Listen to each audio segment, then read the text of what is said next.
Adopt, don't shop. Animals are amazing creatures and can be some of the best companions. Imagine you have finally decided it's time to get a pet. What kind of animal do you want and where do you go to get it? Well, you can go to a pet store, look online, or visit the shelter. Which do you choose? I'm here to help you with that decision. I have several pets myself. My 2 dogs were bought from a private store online, and my cat was a rescue. Deciding where to buy your pet can be an overwhelming task if you have no idea where to start.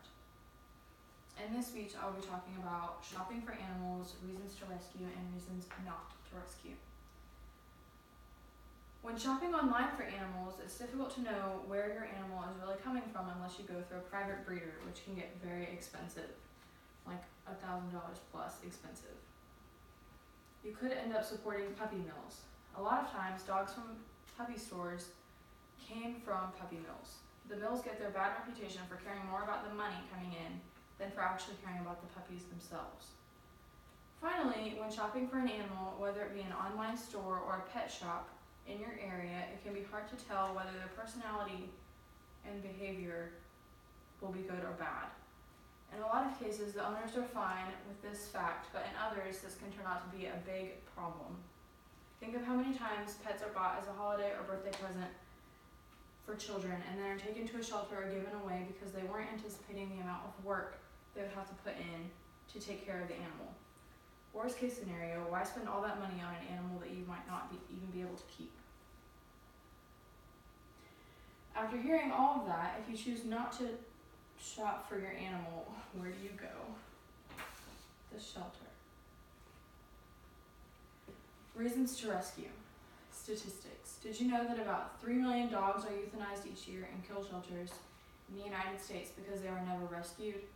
Thankfully, not every shelter is a kill shelter, but 3 million dogs being killed just in those kill shelters is enough to make you rethink going out and buying a dog. One thing about shelters that a lot of people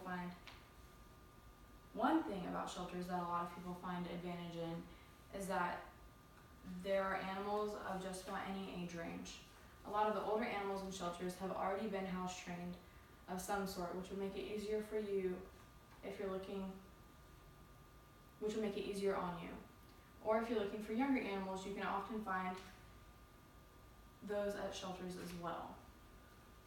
Another good thing about the age range of pets is that you can figure out their energy level and behaviors better.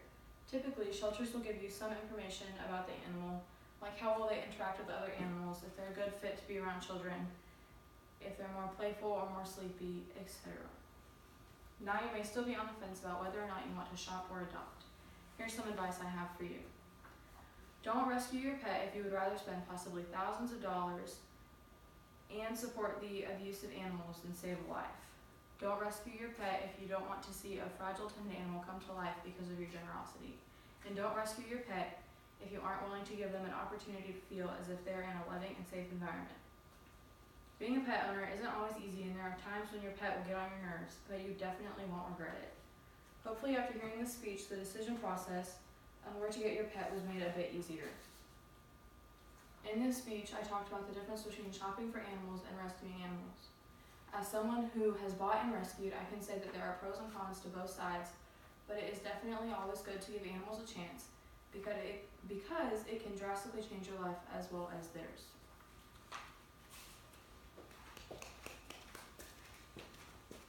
So time for another cat, I guess? No. Oh.